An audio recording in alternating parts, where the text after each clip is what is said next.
दुनिया में किसी भी महिला को बिना पति के जीवन बिताना कितना मुश्किल होता है और ख़ास करके किसी गृहिणी के लिए यह बात कुछ महीनों पहले ही विधवा हुई सुनीता से बेहतर कौन जान सकता है। कार एक्सीडेंट में पति की मृत्यु के बाद सुनीता पर तो जैसे दुखों का पहाड़ टूट पड़ा था। सुनीता की 2 बेटियां थीं जिनका पालन पोषण और पढ़ाई की जिम्मेदारी अब पूरी तरह से उस पर आ चुकी थी। उसके पति की थोड़ी बहुत सेविंग थी जो कुछ ही महीनों में अब ख़त्म होने को आई थी। भगवान जैसे उसकी कड़ी परीक्षा लेने पर तुले थे, क्योंकि ले देकर उसके पास एक ही कमाई का जरिया था जो थी उसकी गाय, पर अब वो भी बीमारी से मर चुकी थी।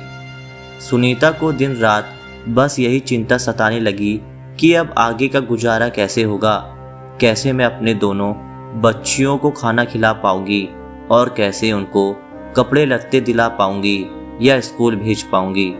दिन रात की चिंता में सुनीता का चेहरा मुरझा रहा था, जो साफ साफ देखा जा सकता था। सुनीता के कई सारे पड़ोसी थे, मगर वह सिर्फ नाम के थे। किसी ने भी अपना पड़ोसी होने का फर्ज नहीं निभाया था। उनमें से एक पड़ोसी टीचर थे जो सुनीता की परिस्थितियों से वाकिफ थे। एक दिन उस टीचर ने सुनीता को अपने पास बुलाया और समझाया, देखो सुनीता, कुछ दिनों के लिए अगर मैं तुम्हारी मदद कर भी दूं, तब भी इससे तुम्हारा कोई भला ना हो पाएगा। अगर तुम्हें अपने हालात बदलने हैं तो तुम्हें खुद ही इसमें बदलाव लाना पड़ेगा। सुनीता ने बड़ी निराशा भरी आवाज़ में पूछा, भला मैं कर ही क्या सकती हूँ, मेरे पास तो कोई नौकरी भी नहीं है। टीचर ने कहा, नहीं नहीं सुनीता, मैं तुम्हें नौकरी करने के लिए नहीं कह रहा हूँ। मैं जानता हूँ कि तुम कढ़ाई बुनाई का काम बहुत अच्छा करती हो, बस इस काम में अपना मन लगा दो।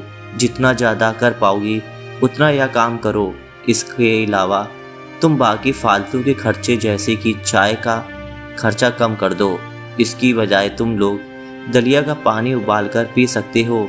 इससे चाय से होने वाले नुकसान से भी बचोगे और दलिया का पानी जो सेहत के लिए अच्छा होता है, ये तुम्हें और कई बीमारियों से बचाएगा। और इस तरह से तुम थोड़ा थोड़ा पैसा बचाकर अपने लिए फिर से गाय खरीद सकती हो और अपनी रुकी हुई जीवन की गाड़ी को आगे बढ़ा सकती हो। सुनीता को इस भले टीचर की बात में कुछ दम लगा। उसने वैसे ही किया जैसे इस टीचर ने उससे करने के लिए कहा और देखते ही देखते 1 साल बीत गया। साल के अंत में सुनीता के पास इतने पैसे बच गए थे कि वह एक गाय खरीद सके। दोस्तों, जिंदगी में सुख दुख उतार चढ़ाव आना बहुत ही मामूली बात है।